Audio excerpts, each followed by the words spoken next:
KGB was busy covering up the reports, silencing those who made them, and clamping down on the press. But all the while, the spy agency was creating an official report on UFO activity in the USSR called the KGB Blue File. Americans will never understand this, you know, because you have to be inside KGB to know the power KGB had. And during Stalin time, KGB was unbelievably powerful.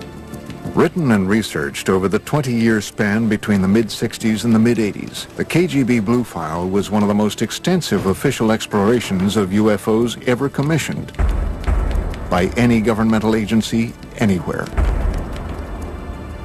The KGB Blue File is a 124-page collection of documents released in 1990.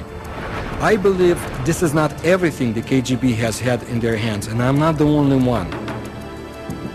The Blue File compiled thousands of reports of UFO sightings, dogfights, and crashes, all of which were described in vivid detail. According to the Blue File, as recently as March 21, 1990, the residents of a dozen Russian towns not too far from the gates of Kapustin Yar all witnessed the exact same UFO sighting between 10 and 11:30 p.m. The following is from the written account of a KGB internal affairs officer. After obtaining more exact information, it was established that a rather large number of residents in nearby cities became eyewitnesses of a UFO, and in several cases, 2 UFOs. One witness saw a ray of light emitted from the object that illuminated the Earth's surface. If there are so many rumors and talks about UFOs, sooner or later government will ask its intelligence. What's going on, guys? Explain us. And KGB had to create this file with all the publications abroad and some witnesses who saw or thought that they saw it. Is it possible that this 1990 incident could have been a simple military test sent up from the grounds at Kapustin Yar? Or was it yet another incident involving UFOs? Coming up, shown for the first time outside of Russia, exclusive footage of what might be the only recorded evidence of a fireball UFO crash. If the Soviet Union had not imploded under its own weight in the early 1990s, the chilling accounts you've just seen of close encounters of the first kind in and around Kapustin Yar would have remained yet another Soviet-era secret. It's different because the time is different. You know, if you're talking with elder generation, yes, of course, no question about this. But nowadays, absolutely different. You know, younger generation now, they are living in another society and they have much more freedom. This new freedom in Russia helped the producers of this program acquire, through official channels, this Soviet military footage you are about to see. Throughout the 50s and 60s, the Soviet military experienced a string of failed rocket launches and missile tests that resulted in one disaster after another at the base. Were these simply accidents or retaliatory attacks by UFOs? I have heard a story, for what it's worth, and I don't usually talk about myths, but I've heard that 4 Soviet big launch vehicles were exploded on the pads by aliens because they kept trying to shoot down the flying saucers.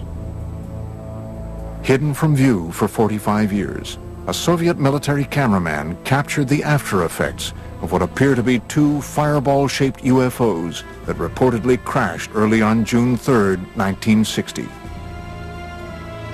From what we can determine, not a single person outside of the Soviet military and KGB has ever seen this footage. 3 Red Army firemen are seen running from this massive fireball, which, according to reports, continued to expand, causing other massive explosions in the area for over an hour. One of the fireball-shaped UFOs was believed to have destroyed 3 Soviet rockets on their launch pads, while the other targeted and destroyed a rocket fuel depot, all just yards from the Zitkur underground UFO research facility. The charred remains of the 2 reported UFOs seen here were quickly sent across the base to Zitkur.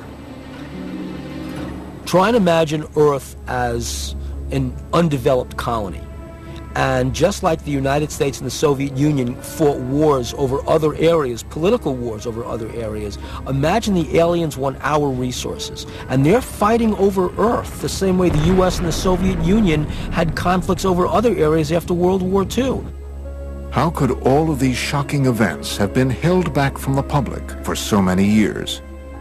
The Stalin's time and early post-Stalin times, everything was restricted. So you was not allowed to talk about this. In Stalin time, they will simply send you to the prison. Could all of these UFO accounts and the trail of freshly unearthed evidence of UFOs be attributed to logical explanation? Or is it possible that strange things really do happen in Russia? A reporter for one of America's largest newspapers says yes. In May 2005, reports reached the Moscow bureau of the Los Angeles Times that a lake about 3 hours away from Moscow had simply vanished.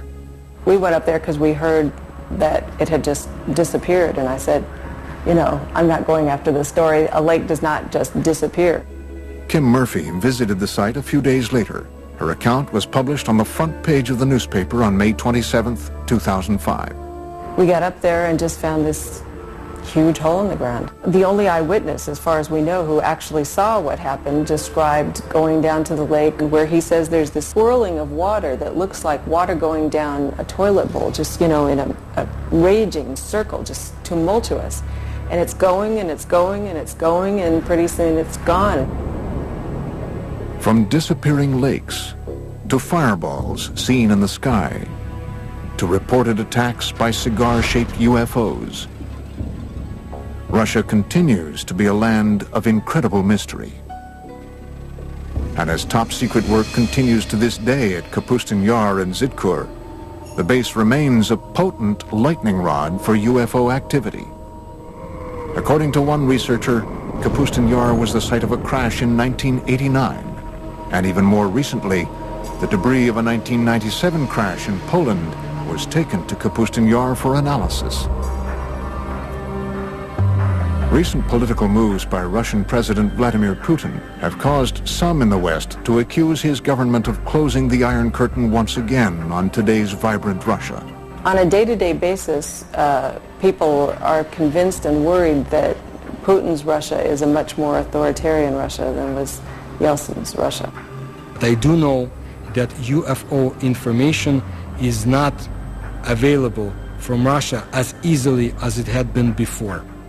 You lose the ability to control secrets in an open society. Putin came out of the KGB. He's seeing a lot of valuable information and valuable technology go to private sources. The Soviet Union is closing down in a lot of areas, but also closing down in UFOs. It might be even longer until the curtain is pulled back on the secret underground laboratories and lairs of this legendary Area 51 of Russia. And we have only just begun to scratch the surface of the puzzling mysteries of Russia's Roswell. Extraordinary claims require extraordinary evidence. Seeing is believing. It's 1,000,001 chance, but it's happened before. The impact would be a catastrophe, a disaster that's absolutely unparalleled. One cosmic event that could devastate our world in an instant. Asteroid apocalypse on Mega Disasters. Tonight at 9 on the History Channel. The whole globe reduced to ash is just scary.